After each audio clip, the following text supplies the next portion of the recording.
4 PM news network में आप सभी का स्वागत है। मैं हूं क्षितिज कांत। बीते 24 घंटे बहराइच के लिए काफ़ी टफ थे। आपने तस्वीरों में देखा जो सोशल मीडिया पे लगातार वायरल हैं।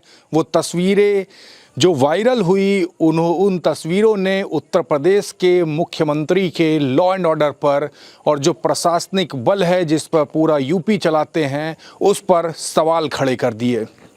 मैं बहराइच के उस स्थान पर हूँ जहाँ से पूरा घटना चक्र शुरू हुआ। ये वही स्थान है जहाँ पर राम गोपाल मिश्रा ने ये झंडा जो आप देख रहे हैं भगवा रंग का, जिसमें भगवान श्री राम की तस्वीर है, इसको यहाँ पर फहराया था हरे झंडे को हटाकर। और ये वही रेलिंग है जो आपने देखा था जब झंडा घसीटा जा रहा था तो ये रेलिंग पूरी टूट गई थी।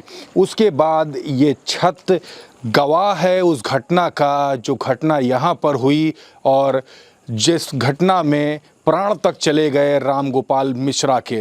यहाँ पर आपको मैं तस्वीरें तमाम दिखाऊंगा जो तस्वीरें काफ़ी भयावह भी हैं। आप देख रहे हैं यहाँ पे तमाम कांच के जो टुकड़े हैं वो टुकड़े भी बयां कर रहे हैं कि ये कांच की बोतलें मारी गई होंगी, ये यहाँ पर हमला हुआ।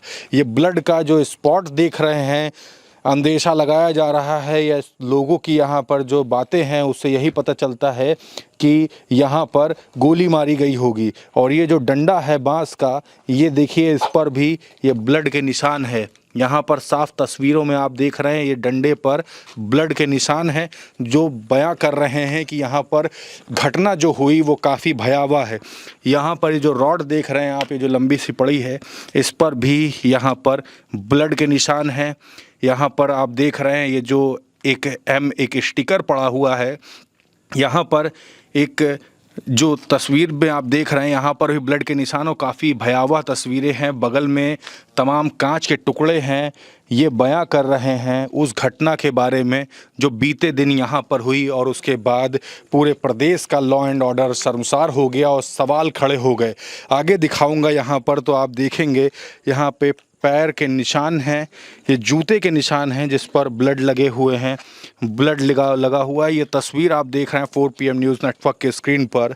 यहाँ पर भी आप देखेंगे तो यहाँ पर भी ब्लड का ये निशान है, जूते का निशान, और आगे भी जा कर के ये निशान है।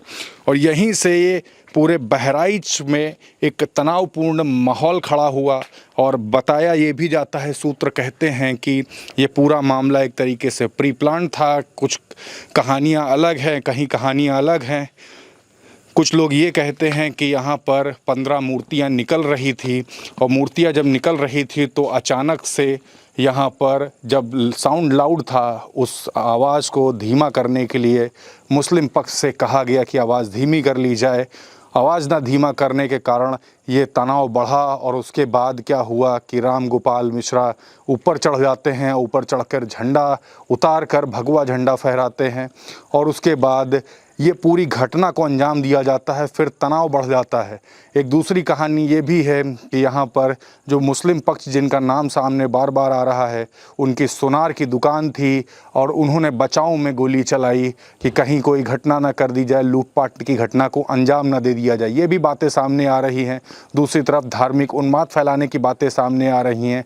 क्या कुछ सच है ये तो कहना मुश्किल है, लेकिन अभी तक के यहाँ पर थाने के लगभग 6 कर्मचारी सस्पेंड करे जा चुके हैं और लगभग 25 लोगों की गिरफ्तारी अभी तक हुई है। लेकिन ये पूरी घटना कहीं ना कहीं लॉ एंड ऑर्डर जो उत्तर प्रदेश का है उस पर बड़ा सवाल खड़ा कर देता है। ये सवाल खड़ा करता है कि सूबे के मुख्यमंत्री जब इतने सख्त हैं, इतने सख्त निर्देश हैं कि किसी भी अपराधी को बख्शा नहीं जाएगा और यहाँ पर एक तरीके से कहा जाता है जो अपराध करता है कहीं ना कहीं उसका सामना इनकाउंटर से हो जाता है और बुलडोज़र जस्टिस तक होता है। तमाम घर जो अवैध रूप से बने हुए हैं या माफियाओं के घर हैं वो तक गिराए गए हैं। उसके बाद भी जब इतना सख्त लॉ एंड ऑर्डर है तो इतनी बड़ी घटना घटित कैसे हो जाती है। आपको दिखाऊंगा तो तस्वीरें आप दूर तक जब देखेंगे तो यहाँ पर आपको दिखाई देगा ये कांच के टुकड़े हैं, यहाँ पर डंडे पड़े हुए हैं, ये देख रहे हैं आप, यहाँ पे इस तरीके से ये रॉड पड़ी हुई है जिससे हमला किया गया होगा। यहाँ पर बगल में आप देखेंगे तो तमाम ये कांच के टुकड़े हैं। तो कहीं ना कहीं यहाँ पर एक तैयारी भी थी कि अगर इस तरीके की अगर कोई घटना घटित होती है तो उसका रिप्लाई कैसे करना है। यहाँ पर जो तख़्त होता है, तख़्त के पाए के टुकड़े हैं जिससे माना जा रहा है कि हमला किया गया होगा। चारपाई की भी आप हालत देखेंगे तो नज़दीक अगर मैं लेकर चलूँ तो आप चारपाई की भी हालत देख करके अंदाज़ा लगा सकते हैं। इस पर पड़े हुए पत्थर बयां कर रहे हैं भयावह तस्वीर को। ये बॉटल्स, ये कांच के टुकड़े, और बगल वाली अगर छत पर मैं अगर कहूँ दिखाएं तो वहाँ पर भी ब्लड के स्पॉट्स हैं। दूर पर आप तस्वीर देखेंगे तो वहाँ पर भी आपको ब्लड के स्पॉट दिखाई देंगे, और ये ब्लड के स्पॉट बयां कर रहे हैं कि दोनों तरफ से कहीं ना कहीं इस घटना को अंजाम दिया गया है और यहीं पर घटना घटित हुई और राम गोपाल मिश्रा की हत्या कर दी गई। और बड़ी बात यह है, राम गोपाल मिश्रा ने आखिरकार किन परिस्थितियों में आकर यहाँ पर ये झंडा उतारा था और झंडा उतार के ये भगवा झंडा फहराया था। क्या उस समय दबाव रहा होगा और किन परिस्थितियों में ये घटना को अंजाम दिया गया, क्या मानसिक स्थिति थी उस समय, ये नहीं कहा जा सकता। बगल में भी देखेंगे यहाँ पर तो तमाम जो यहाँ पे जो घर हैं वो सभी खाली पड़े हुए हैं, यहाँ से लोग जा चुके हैं। जो घटना घटित हुई उसके बगल में ही जो घर मौजूद है उसकी मैं तस्वीरें दिखा रहा हूँ, और दूर तक के आप देखेंगे तो सभी की छतें जुड़ी हुई है और यहाँ पर कोई भी व्यक्ति मौजूद नहीं है। आसपास सन्नाटा पसरा हुआ है। और मैं अगर बगल की अगर तस्वीर दिखाऊं तो यहाँ पर आप देख सकते हैं कि नीचे जो पुलिस बल है वो लगातार मुस्तैदी से यहाँ मजबूती से खड़ा हुआ है ताकि का जो घटना है किसी भी प्रकार से हो ना सके, और जो लोग हैं यहाँ पर जो किसी भी तरीके की घटना को अंजाम दे सकते हैं वो लोग यहाँ तक ना पहुँचे। आपको मैं आगे दिखाऊंगा तो ये वही रास्ता है जहाँ पर मूर्तियां निकल रही थी। दूर पर आप यहाँ के जस्ट सामने देख पाएंगे महाराजगंज शाखा है इंडियन बैंक की, जहाँ पर तमाम लोग मौजूद थे। और यहीं से बताया जा रहा है कि ये जो किनारे जो पिलर है यहीं से वो लड़का राम गोपाल मिश्रा ऊपर चढ़ा था।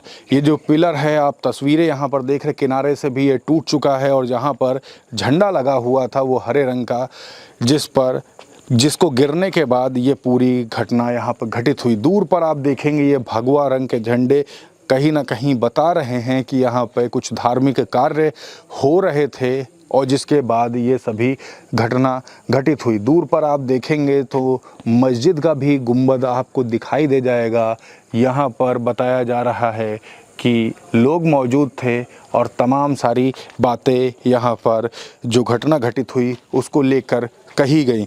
यहाँ पर ये हथौड़ी भी देख रहे हैं जिसको बताया जा रहा है, आपने कट का निशान सिर पर देखा होगा राम गोपाल मिश्रा के, वो बताया जा रहा है कि इसी हथौड़ी के प्रहार से वो निशान पड़ा है।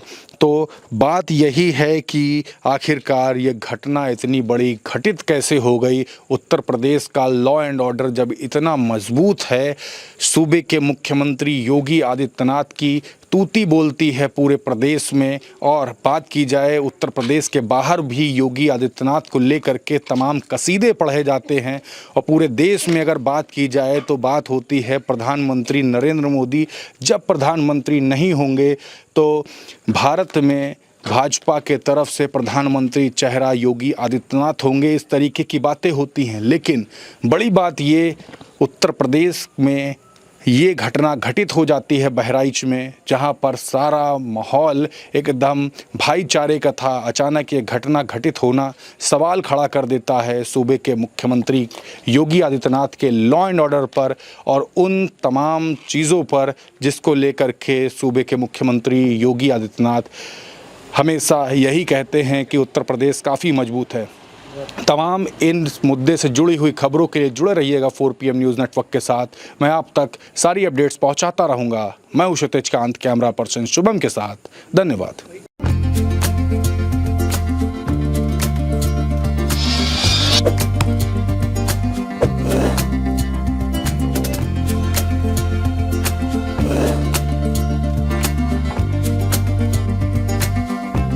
है।